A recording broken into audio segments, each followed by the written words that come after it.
Coba ibu baca ayat dalam surah Yasin. Baca a'udzu. A'udzu billahi minasy syaithanir rajim. Bismillahirrahmanirrahim. Alam a'had ilaikum ya bani Adam alla ta'budus syaitan innahu lakum aduwwum mubin. Kenapa kita dianjurkan baca Yasin terus? Karena di tengah-tengah surat Yasin itu ada ayat ini, Bu. Perjanjian dengan Allah, jangan ikut setan. Alam ahad ilaikum ya bani Adam.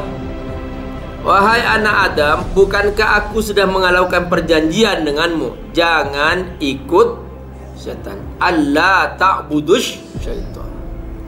Mengapa ya Allah? Kata Allah, innahu lakum aduwwum mubin. Itu musuhmu. Ini Allah yang beritahukan. Allah tuh ngasih aba-aba terus dalam Al-Quran. Jangan ikut setan, jangan ikut setan, jangan ikut setan. Jadi ibu-ibu rahimakumullah, aba-aba ini memang akan terus berulang. Dan makanya kita diajarkan baca terus, baca terus, baca terus, supaya kita selalu diingatkan. Seperti alarm, diingetin. Makanya dalam Al-Quran itu, Bu, pembahasan tentang setan disebar oleh Allah. Dari sejak Al-Baqarah, Ali Imran, An-Nisa, terus disebar oleh Allah sampai akhir-akhir pun juga masih nggak pernah lepas bicara tentang setan. Tujuannya apa? Supaya kita tidak terjatuh dalam godaan setan. Mengapa kok setan menarik, Pak Ustadz? Nah, karena perbuatan setan, Bu, berhubungan dengan yang dilarang. Biasanya sesuatu yang dilarang orang ingin coba-coba. Bener nggak? Bener nggak? Misalnya nih, Bu, nih, saya nanti kasih tahu nih, Bu, nanti kalau keluar ruangan ini, Ibu langsung belok kanan. Jangan sekali-kali menoleh ke kiri. Nah, jadi penasaran kan? Ya ingin noleh tuh, gitu apa gitu kan? Nah gitu. Jadi sesuatu yang dilarang itu menarik, gitu. Itulah, Bu, mengapa banyak orang tergoda oleh setan. Karena perbuatan setan itu sesuatu yang dilarang. Setiap sesuatu yang dilarang itu memanggil, membuat orang penasaran, ingin coba-coba. Begitu nyoba, ketagihan. Begitu ketagihan, gak berhenti-berhenti. Kalau sudah gak berhenti-berhenti, akhirnya rusak. Anak rusak dah, akhlaknya buruk karena suka berbuat dosa.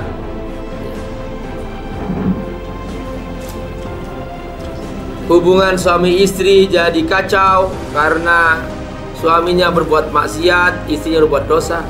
Jadi gak berhenti-berhenti. Jadi setiap perbuatan setan membawa kerusakan. Kalau ingin berkah gimana? Kalau ingin berkah, ikut Allah subhanahu wa ta'ala. Pokoknya kalau ikut Allah, aman. Kenapa kok aman? Allah maha baik. Gak pernah dari Allah buruk, gak pernah. Semua dari Allah pasti baik. Nah itu, untungnya kita ikut Allah subhanahu wa ta'ala.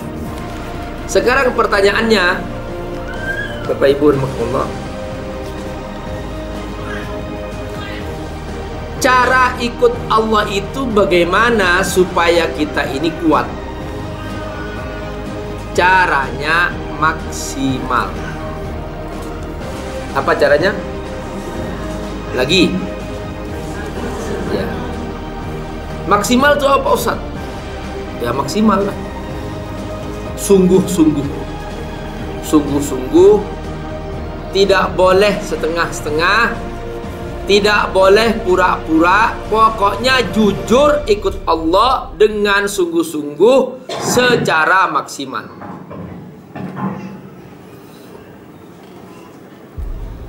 Setiap yang setengah-setengah nggak ada gunanya.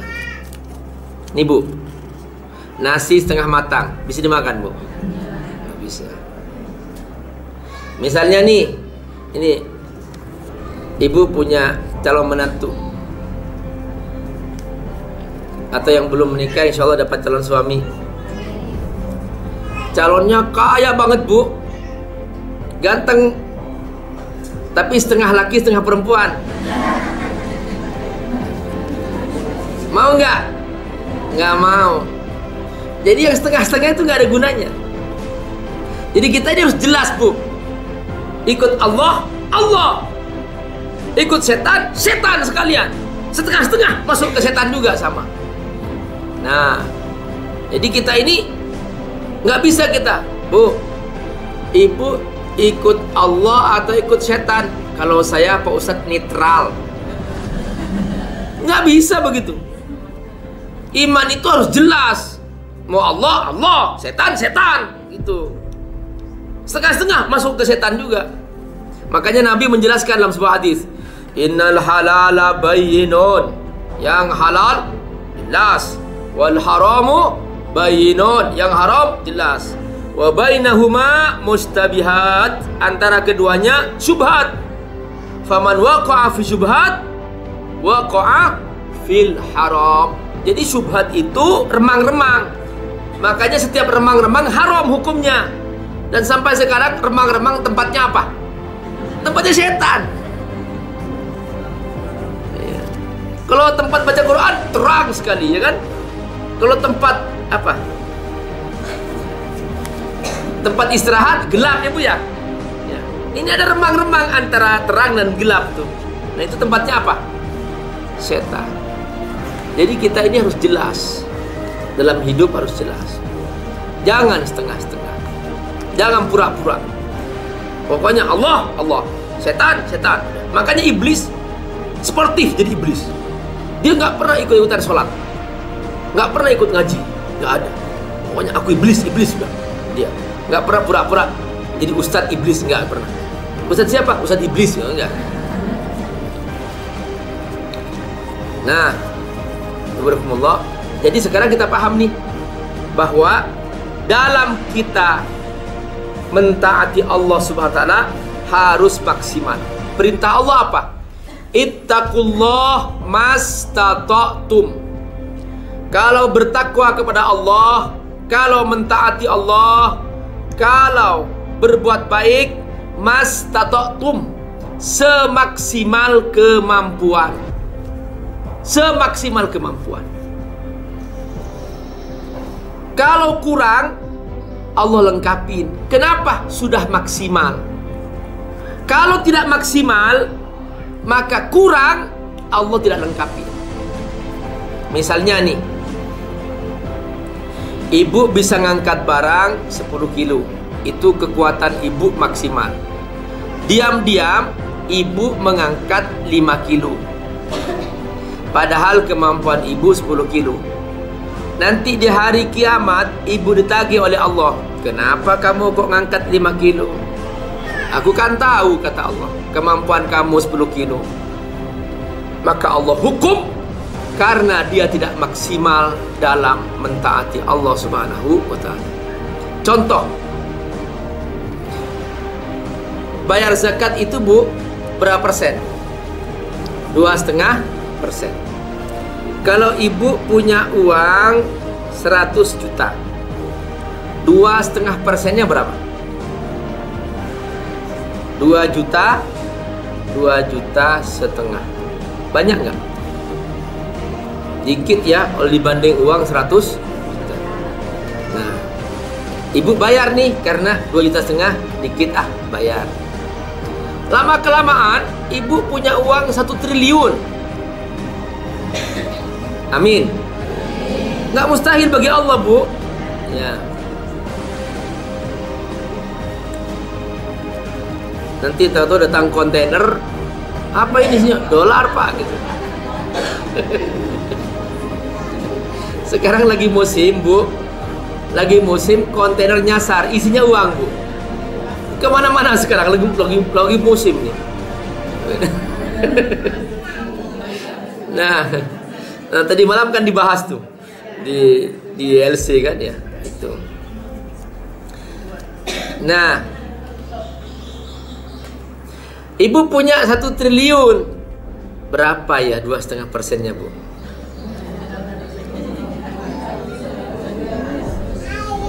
$25 miliar. Jadi bayar zakatnya berapa? 25 miliar. Banyak nggak? Banyak. Nah, di sini mikir nih. Kalau tadi 2,5 juta itu kan ya bayar aja lah. Wah, 25 miliar banyak juga nih. Udahlah, diam-diam aku hanya bayar 15 miliar. Kasih ke amil zakat. Nih Pak, zakat saya. Kata amil zakat, banyak banget Bu. Iya, itulah ambil aja. Padahal seharusnya bayar 25. Nah, kata Nabi nanti di alam akhirat, di padang mahsyar, ini orang yang punya harta itu dibagi 2 hartanya. Satu harta yang aman, sudah dibayarkan zakatnya. Separuhnya ini harta yang belum aman, yang belum dibayarkan zakatnya. Apa kata Nabi? Allah menjadikannya setrika.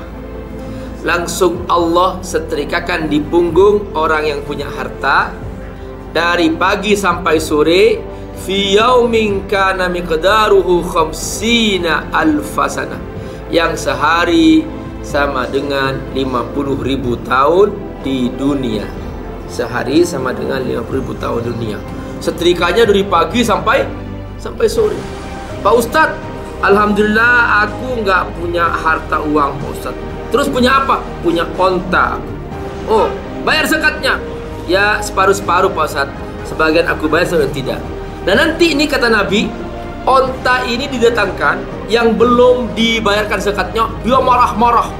Dan langsung dia, onta itu mencari mana pemilikku gitu. Maka begitu ketemu, langsung unta itu menendang-nendang, menginjak-injak orang yang punya harta. Ana maluk, aku hartamu yang kamu tidak bayarin zakat ketika aku di dunia. Maka sekarang aku injak-injak kamu. Fi yaumin kana miqdaruhu 50 alfasana, dari pagi sampai sore, yang sehari sama dengan 50.000 tahun di dunia. Jadi nggak aman Ibu, bener. Kita harus maksimal mentaati Allah. Pak Ustadz, alhamdulillah hartaku bukan unta. Apa? Kambing. Nah, kata Nabi, kalau itu berupa kambing, Allah datangkan kambing-kambing itu, Allah bekali tanduk yang tajam. Lalu datang ke pemiliknya, ana maluk, aku hartamu yang kamu di dunia tidak membayar zakat atasku. Langsung kambing itu menanduk yang punya dari pagi sampai sore. Fi yaumin kana miqdaruhu 50 alfasana, yang sehari sama dengan 50.000 tahun di dunia. Apa artinya? Ibu-ibu rahmatullah, ini karena waktunya singkatnya, saya ringkas.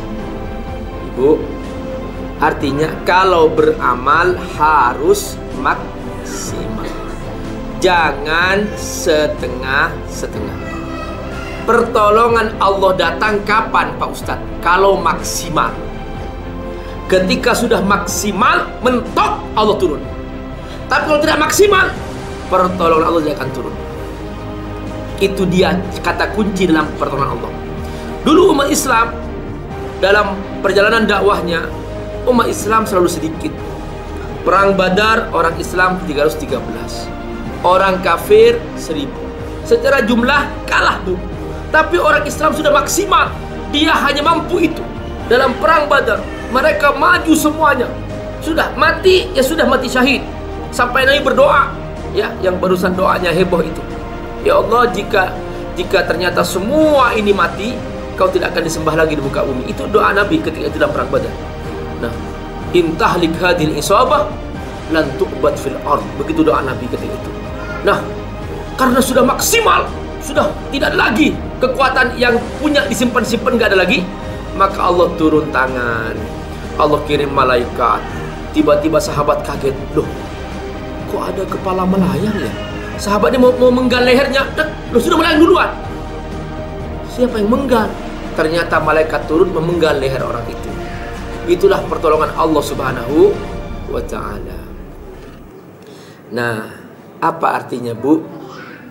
Sekarang tugas kita kalau berusaha harus maksimal. Usaha apapun, mau usaha urusan dunia, urusan ibadah, urusan akhirat, termasuk urusan bagaimana kita memenangkan dakwah di jalan Allah Subhanahu wa ta'ala.